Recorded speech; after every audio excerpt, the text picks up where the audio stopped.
नमस्कार, बहुत बहुत स्वागत है आपका खबरें अभी तक में। मैं हूं आपके साथ आदर्श तिवारी। वक्त 1 मिनट पूरी रिपोर्ट का हो चला है। इस बुलेटिन में हम आपको 1 मिनट में खबर बताएंगे फटाफट अंदाज में, और खबर विस्तार से भी होगी। सबसे पहले बात करते हैं काबुल में हुए धमाके की, क्योंकि एक बार फिर से काबुल धमाके की आवाज से दहल उठा। दरअसल अफगानिस्तान की राजधानी काबुल में भीषण धमाका हुआ है। 1 मिनट में आपको बताते हैं क्या कुछ हुआ है।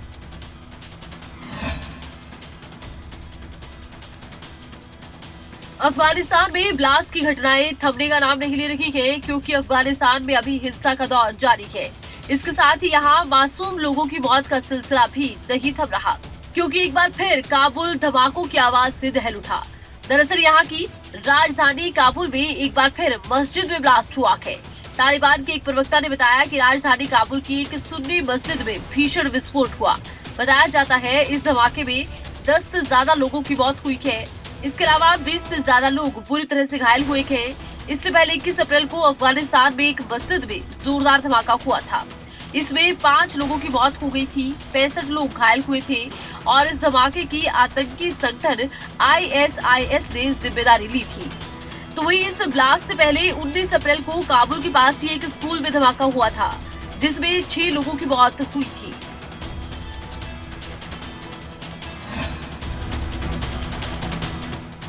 जब से अफगानिस्तान पर तालिबान ने कब्जा किया है, उसके बाद से ये एक के बाद एक और ज्यादा आतंकी घटनाएं बढ़ गई हैं, और एक बार फिर से एक धमाका हुआ, लोगों ने अपनी जिंदगी गंवा दी। अब आगे बढ़ते हैं। जो बाइडेन ने एक बार फिर से यूक्रेन के लिए अमेरिका के सपोर्ट को दोहराया है। बाइडेन ने रूस की आलोचना करते हुए ये कहा है कि रूस एक आक्रमणकारी देश है और अमेरिका उसके हमले के खिलाफ यूक्रेन की हर संभव मदद करेगा।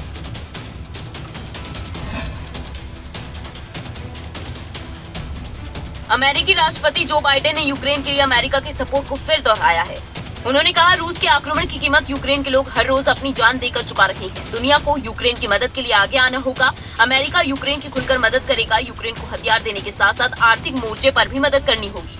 जो बाइडेन ने व्हाइट हाउस में मीडिया को संबोधित करते हुए कहा, मैंने पहले भी कहा है कि अमेरिका अपने सैनिकों को यूक्रेन में जंग लड़ने के लिए नहीं भेजेगी, लेकिन हम रूस के आक्रमण के खिलाफ यूक्रेन की हर संभव मदद करेंगे। बाइडेन ने आगे कहा, अमेरिका रूस के खिलाफ जंग नहीं छेड़ रहा है, बल्कि हम तो रूसी आक्रमण झेल रहे यूक्रेन की मदद कर रहे हैं। उन्होंने कहा, यूएस नाटो देशों की सुरक्षा के लिए तत्पर है। रूस और बेलारूस से लगे नाटो देशों की सीमाओं पर अमेरिका और सैनिक भेजेगा। जो बाइडेन ने यूक्रेन में नजर आए भयावह दृश्यों का भी जिक्र किया। उन्होंने कहा, रूस एक आक्रमणकारी देश है। हमने यूक्रेन में ऐसे कई सीन देखे हैं जो वॉर क्राइम की गवाही देते हैं।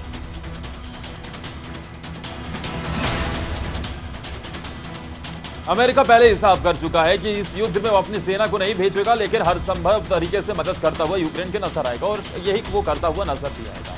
हालांकि ये देखने वाली बात ये होगी कि कब तक ये युद्ध जारी रहेगा।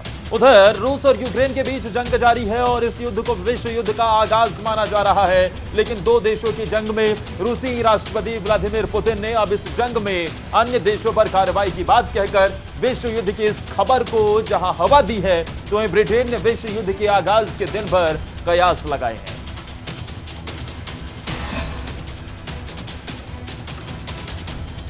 रूस और यूक्रेन के बीच जंग जारी है, और इसी बीच रूसी राष्ट्रपति व्लादिमीर पुतिन ने एक बयान देकर सनसनी मचा दी। दरअसल व्लादिमीर पुतिन ने रूसी सांसदों को संबोधित करते हुए कहा कि ये जो युद्ध रूस और यूक्रेन के बीच चल रहा है, इसे केवल 2 देशों का युद्ध नहीं कहा जा सकता, क्योंकि यूक्रेन को पहले इस युद्ध में धकेला गया, और अब यूक्रेन को हथियारों की मदद दी जा रही है ताकि वो रूस के खिलाफ जंग को जारी रख सके। और रूस के टुकड़े टुकड़े करने का ये प्रयास अमेरिका और कुछ यूरोपीय देश कर रहे हैं। ब्रिटेन ने युद्ध के ऐलान को लेकर कहा कि अगर रशिया अन्य देशों पर कार्रवाई करता है तो ये विश्व युद्ध हो सकता है। ब्रिटेन की तरफ से दावा किया गया कि हो सकता है कि रूस में होने वाली 9 मई की विक्ट्री परेड के बाद रूसी राष्ट्रपति विश्व युद्ध तक का ऐलान न कर दे, क्योंकि एक साथ रूस कई देशों पर हमले का ऐलान कर सकता है।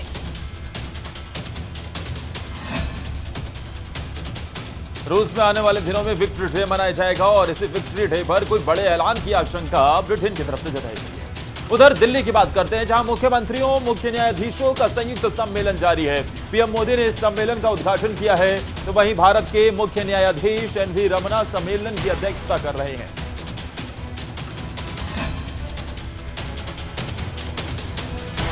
दिल्ली के विज्ञान भवन में मुख्यमंत्रियों और मुख्य न्यायाधीशों का संयुक्त सम्मेलन जारी है।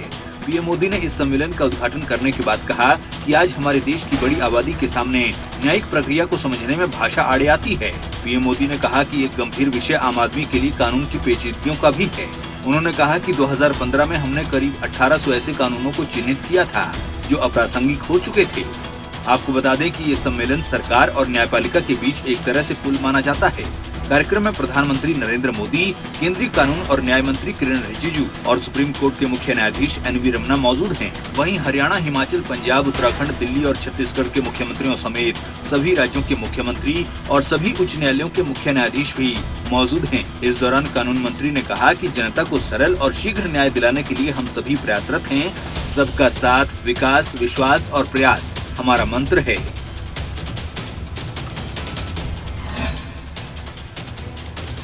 दिल्ली में हुए इस सम्मेलन के जरिए से एक संदेश देने की कोशिश की गई कि न्यायपालिका को कैसे ज्यादा से ज्यादा वहां पर किया जाए कि जल्द से जल्द न्याय की प्रक्रिया को आसान किया जाए और लोग भी आसानी से कोर्ट में अपने न्याय के लिए आवाज उठा सकें। उधर नवनियुक्त कांग्रेस प्रदेश अध्यक्ष प्रतिभा सिंह ने कांग्रेस राष्ट्रीय अध्यक्ष सोनिया गांधी से मुलाकात की। वहीं मुलाकात के बाद प्रतिभा सिंह ने कहा है कि कांग्रेस एकजुट है।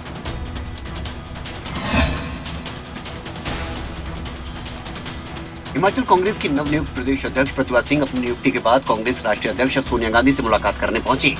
प्रतिभा सिंह ने अपनी नियुक्ति पर सोनिया गांधी, राहुल गांधी और प्रियंका गांधी का आभार जताया। मुलाकात के दौरान उन्होंने सोनिया गांधी को इस बात से अवगत कराया कि नई घोषित कार्यकारिणी में कुछ वरिष्ठ नेताओं को शामिल नहीं किया गया है। ऐसे में सीनियर नेताओं को कार्यकारिणी में शामिल कर उन्हें मान सम्मान देना चाहिए और उनके अनुभव का लाभ लेना चाहिए। वहीं प्रतिभा सिंह ने हिमाचल में आम आदमी पार्टी को लेकर निशाना साधा। उन्होंने कहा कि आम आदमी पार्टी का कोई जनाधार नहीं है। आम आदमी पार्टी में केवल वही लोग जा रहे हैं जिन्हें कांग्रेस बीजेपी से टिकट मिलने की कोई उम्मीद नहीं। अब आम आदमी पार्टी के जाने के बाद ये लोग भी पछता रहे हैं। उन्होंने कहा कि वो आम आदमी पार्टी को अहमियत नहीं देती। विधानसभा चुनाव में टक्कर कांग्रेस और बीजेपी के बीच ही होगी। हम सब एकजुट होकर पार्टी के लिए काम करेंगे और रात दिन हम काम करके। पीसीसी चीफ ने कहा कि जल्द ही सभी जिलों के दौरे शुरू किए जाएंगे। इस दौरान लोगों और कार्यकर्ताओं से वो मुलाकात करेंगे और उनकी राय लेंगे। साथ ही कार्यकर्ताओं में जोश भरने का भी काम किया जाएगा। तो हिमाचल प्रदेश की कांग्रेस प्रदेश अध्यक्ष बनने के बाद प्रतिभा सिंह दिल्ली पहुंची। कांग्रेस अध्यक्ष सोनिया गांधी से मुलाकात हुई और आगामी चुनाव को लेकर रणनीति भी कहीं न कहीं दिल्ली में तैयार हो रही है। उधर पटियाला में हिंसा के बाद पंजाब सरकार अलर्ट मोड पर है। मुख्यमंत्री भगवंत मान ने डीजीपी समेत बड़े अधिकारियों के साथ बैठक की और तुरंत जांच के आदेश दे दिए।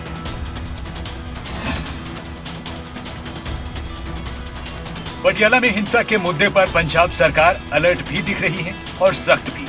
मुख्यमंत्री भगवंत मान ने डीजीपी समेत बड़े अधिकारियों के साथ मीटिंग की है। उन्होंने पूरी घटना के जांच के आदेश दिए हैं। मुख्यमंत्री भगवंत मान ने साफ कहा है, एक भी दोषी को बख्शा नहीं जाएगा। उन्होंने कहा है कि पंजाब विरोधी ताकतों पर लगाम लगाना जरूरी है। मुख्यमंत्री ने ट्वीट कर कहा कि किसी भी कीमत पर पंजाब की शांति भंग नहीं होने देंगे। सरकार ने मामले में तुरंत कार्रवाई करते हुए आईजी, एसएसपी और एसपी को तुरंत प्रभाव से तबादला कर दिया है। मुखविंदर सिंह चीना पटियाला के नए आईजी नियुक्त किए गए हैं।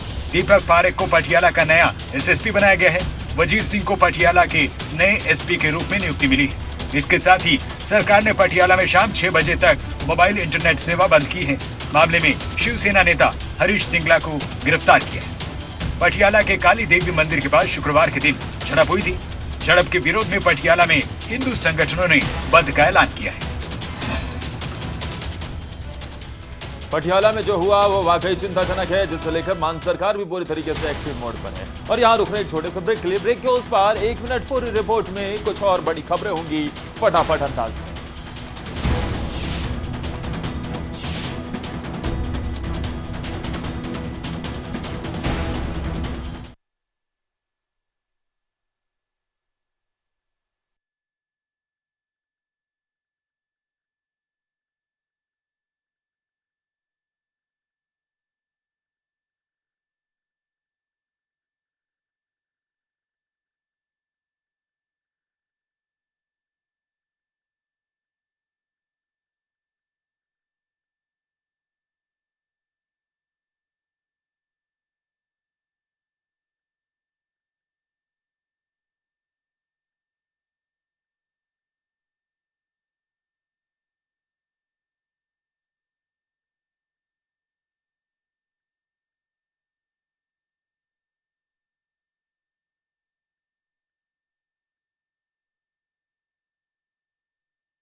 ब्रेक के बाद एक बार फिर आप सभी का स्वागत है। 1 मिनट पूरी रिपोर्ट में कैबिनेट मंत्री रणजीत सिंह ने कांग्रेस और आम आदमी पार्टी पर निशाना साधा और बिजली संकट को लेकर भी सफाई दी।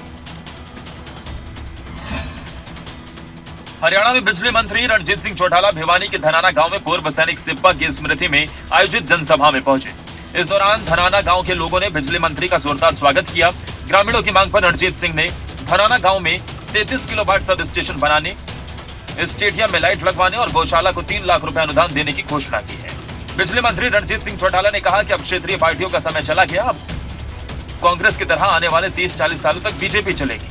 उन्होंने आम आदमी पार्टी को सीरियस नहीं बताया और कहा कि हरियाणा में हुड्डा बिना कांग्रेस जीरो है। बिजली समस्या को लेकर रणजीत चौटाला ने कहा कि 4-5 दिनों में समाधान हो जाएगा, लेकिन तब तक किसानों को सिंचाई के लिए परेशानी न होने दी जाए। मैंने सारी बात आपके सामने कही है, खुल के कही है। मुझे लगता है कि हम अगले 4-5 दिन में कंट्रोल कर लेंगे। सेना भर्ती न होने से आहत पवन के सुसाइड मामले पर रणजीत सिंह ने गोलमोल जवाब दिया। उन्होंने कहा कि बेरोजगारी अमेरिका में भी है, इसका धीरे धीरे समाधान होगा। इसको लेकर सरकार ने भर्ती प्रक्रिया ऑनलाइन और मेरिट आधार पर की है।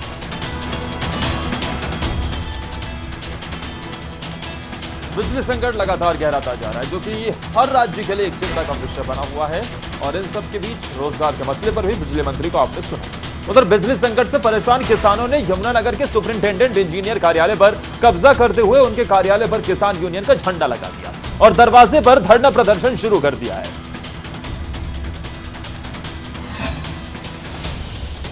पिछले कई दिनों से यमुनानगर में बिजली संकट से किसान परेशान हैं। उद्योग धंधे ठप हैं। शहरी और ग्रामीण इलाकों में कई घंटों के कट लग रहे हैं, जिसके बाद भारतीय किसान यूनियन ने इसके खिलाफ धरना प्रदर्शन का ऐलान किया था।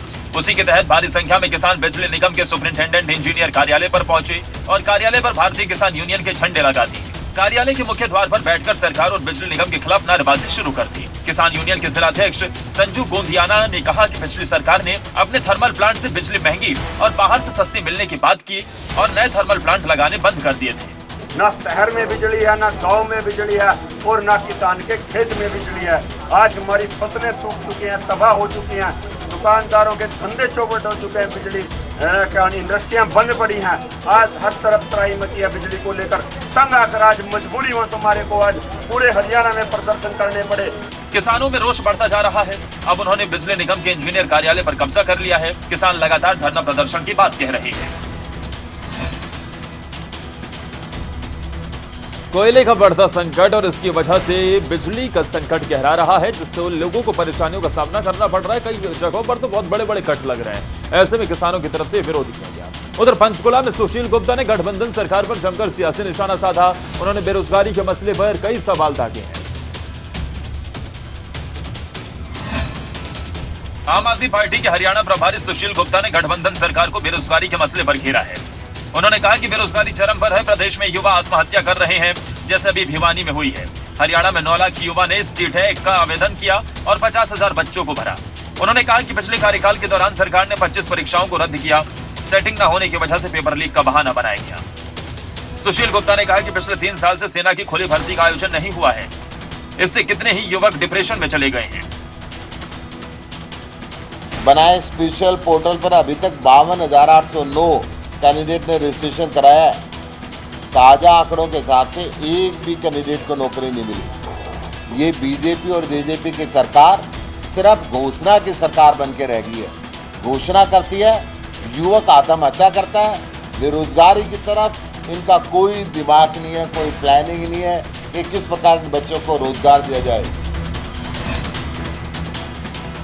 हरियाणा में आम आदमी पार्टी की कमान संभाल रहे सुशील गुप्ता लगातार भारतीय जनता पार्टी पर निशाना साध रहे हैं और एक के बाद एक अपने संगठन को मजबूत करने का काम भी कर रहे हैं। उधर कांग्रेस के राष्ट्रीय प्रवक्ता कुलदीप राठौर ने बीजेपी पर निशाना साधते हुए कहा है कि बीजेपी आज लोकतंत्र पर हमला कर रही है।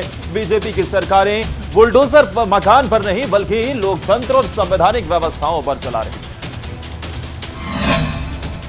कुलदीप राठौर के कांग्रेस राष्ट्रीय प्रवक्ता नियुक्त होने पर शिमला कांग्रेस कार्यालय राजीव भवन में अभिनंदन समारोह का आयोजन किया गया। बतौर अध्यक्ष प्रदेश भर के उनके समर्थकों ने राठौर को विदाई देने के साथ ही उन्हें नए ओहदे को लेकर शुभकामनाएं दी। इस दौरान कुलदीप राठौर ने कहा कि कांग्रेस अध्यक्ष रहते हुए प्रदेश कांग्रेस को एकजुट करने के साथ ही उपचुनाव में जीत दर्ज करने में वो कामयाब हो पाए थे। उन्होंने बीजेपी पर निशाना साधते हुए कहा कि बीजेपी आज लोकतंत्र पर हमला कर रही है। बीजेपी की सरकारें बुलडोजर मकान पर नहीं बल्कि लोकतंत्र और संवैधानिक व्यवस्थाओं पर चला रहे हैं। जो बुलडोजर है ये किसी मकान पे नहीं चल रहे। ये बुलडोजर इस देश का जो लोकतंत्र है, इस देश का जो संविधान है, ये बुलडोजर इस देश के लोकतंत्र पे चल रहा है। उन्होंने कहा कि बीजेपी आज महंगाई बेरोजगारी से लोगों का ध्यान भटकाने के लिए लोगों की सांप्रदायिक सद्भावना भड़काने का प्रयास कर रही है। धर्म के नाम पर ध्रुवीकरण किया जा रहा है ताकि लोग मूलभूत समस्याओं को भूल जाएं।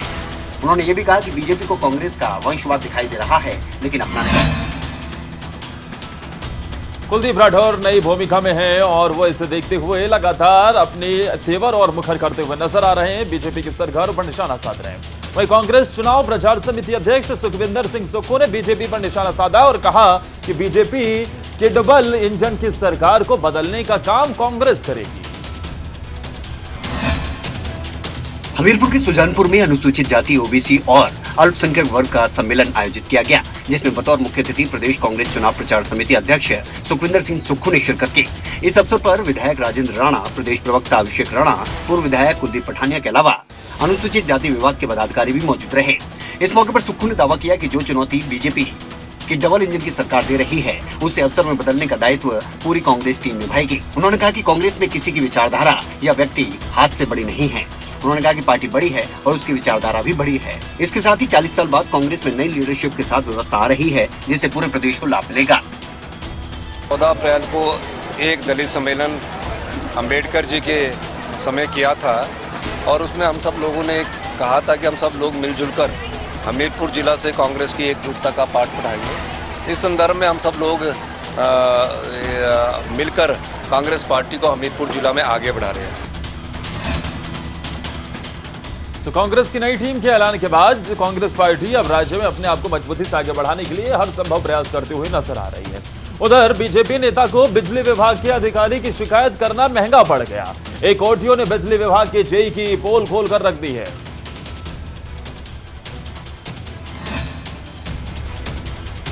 सोनीपत में राय विधानसभा के अंतर्गत गांव बहालगढ़ में बिजली विभाग के जेई सुखबीर ने बीजेपी नेता सुनील रोहिल्ला को बिजली की समस्या को लेकर गाली गलौज देने का ऑडियो जमकर सोशल मीडिया पर वायरल हो रहा है। वायरल वीडियो के बाद बीजेपी नेता ने बहालगढ़ थाने में शिकायत दी है और प्रदेश के मुख्यमंत्री को ट्वीट के माध्यम से शिकायत भेजी है। वायरल वीडियो में जेई की तरफ से अभद्रता और गाली गलौज ऑडियो में साफ सुनाई दे सकता है। फेस में लेके किससे तो बताऊं मैं नहीं बड़ा लीडर है। कोई दिक्कत नहीं है। सुनो मैंने ऐसे ये लिखिए फोन खाता काम करवाओगा तू मैंने ये लिखिए फोन खाता मैंने कही सब क्या कर रही होगा क्या नहीं करे।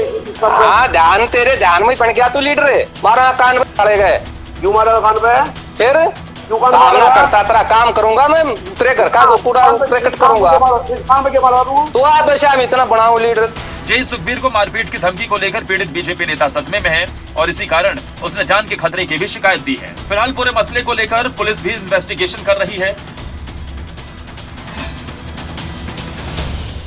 तो जेई जूनियर इंजीनियर किस तरीके से देखा आपने कि भारतीय जनता पार्टी का जो नेता है अब वो डरा हुआ है और ये कह रहा है कि जान से मारने की धमकी भी जेई की तरफ से सुनी गई है। उधर भिवानी के आदर्श गांव का एक सुसाइड नोट जिसमें लिखा था, पापा जी अगले जन्म में जरूर फौजी बनूंगा।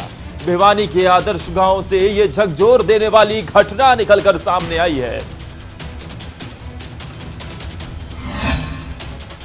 भिवानी के आदर्श गांव के इसी मैदान में पवन पिछले कई सालों से सेना की भर्ती के लिए प्रैक्टिस किया करता था। आज इसी मैदान में लगे एक पेड़ पर पवन ने अपनी जिंदगी को अलविदा कह दिया।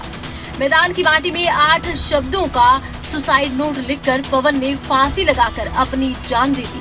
आदर्श गांव का रहने वाला 22 साल का पवन बचपन से ही सेना में भर्ती होकर देश की सेवा करने का सपना रखता था। सेना में भर्ती होने के लिए पवन पिछले 9-10 सालों से रोजाना कई किलोमीटर दौड़ लगाता था, लेकिन आखिर में 3 साल से सेना की भर्ती न होने पर ओल्ड एज होने से पवन ने फांसी लगाकर जान दी थी। 3 साल भर्ती नहीं आई, 9 साल से उन्हें मतलब अपनी मेहनत कर रहा था। ट्रैक पर रेस मारा था, भिवानी भी जाता 24 किलोमीटर पर है डेली। सही 2 बजे धूप के मैं मतलब तो 5 बजे आओ से 7 बजे आओ, मतलब भिवानी डेली ज़्यादा रेस मार क्या सपना उसका आर्मी में लगूंगा। वाकई ये हैरान करने वाला मामला, जिस तरीके से सेना की भर्ती बीते 3 सालों से नहीं निकली है, उसको देखते हुए सुसाइड कर लिया गया और एक जो लेटर लिखा गया है कि पापा जी मैं अगले जन्म में फौजी जरूर बनूंगा, वो भी बेहद मर्माहत करने वाला है। उधर रोहतक में व्यक्ति की ईंट मारकर हत्या की गई। बताया जा रहा है कि व्यक्ति ने दोस्तों के साथ बैठकर शराब पी। हत्या का शक दोस्तों पर ही जताया जा रहा है। रोहतक जिले के बहु अकबरपुर गांव में व्यक्ति की ईंट मारकर हत्या कर दी गई, जिसका शव सुबह घर पर चारपाई पर मिला। पास में शराब की बोतल भी बरामद हुई। शुरुआती जांच में दोस्तों पर हत्या का शक जताया जा रहा है। बहु अकबरपुर गांव का रहने वाला नरेश भूसा ढोने का काम करता था। थाना प्रभारी शमशेर का कहना है कि प्रारंभिक जांच में जो मामला सामने आ रहा है उसके अनुसार कुछ दोस्तों के साथ बैठकर नरेश ने शराब पी है और इसी दौरान इनका झगड़ा हुआ, जिसके बाद साथ बैठे लोगों ने नरेश की ईंट मारकर हत्या कर दी है। फिलहाल पुलिस इस मामले में जांच करने में जुट गई है और एफएसएल टीम को बुलाकर तथ्यों को जुटाया गया है। पुलिस ने शव को पोस्टमार्टम के लिए रोहतक पीजीआई भेज दिया है। 112 से हमारे पास सूचना मिली थी कि कोई बहु अकबरपुर गाँव में एक आदमी का मर्डर हो चुका है। तो उस दौरान फिर हम मौके पे आए हैं। एफएसएल की टीम बुलाई गई थी, तो अभी जांच कर रहे हैं मामले की। पोस्टमार्टम करवा के एफआईआर दर्ज की जाएगी।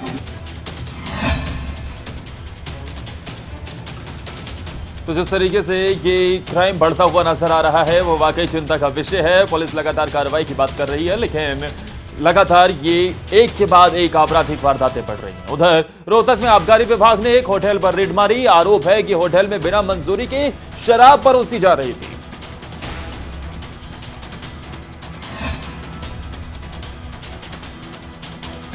रोहतक में मॉडल टाउन में एक होटल में बिना मंजूरी के शराब परोसी जा रही थी। इस बात की सूचना जब आबकारी विभाग को लगी तो तुरंत एक टीम का गठन किया गया और होटल पर छापेमारी की गई। इस दौरान टीम ने पाया कि होटल की पहली और दूसरी मंजिल पर बिना मंजूरी के शराब की पार्टी चल रही थी। विभाग के छापे को देखकर पार्टी कर रहे लड़के लड़कियों में हड़कंप मच गया और मीडिया को देखकर लड़के लड़कियां मुंह छिपाते नजर आए। आबकारी विभाग के इंस्पेक्टर सुरेश कुमार ने बताया कि उन्हें सूचना मिली थी कि होटल में गैर कानूनी तरीके से शराब पिलाई जा रही है और इस बारे में विभाग से मंजूरी नहीं ली गई है। बहरहाल पुलिस का कहना है कि अभी इस संबंध में कोई केस दर्ज नहीं किया गया है। अगर होटल संचालक एक्साइज ड्यूटी देता है तो मुकदमा दर्ज नहीं होगा और अगर एक्साइज ड्यूटी नहीं देता है तो पुलिस में शिकायत की जाएगी। अभी इसमें एफआईआर होगी दर्ज। यदि जुर्माना भरने को तैयार है, अभी स्टेटमेंट दिए जुर्माना भरने को तैयार, वो हमारे पास ब्रिटिश होते हैं।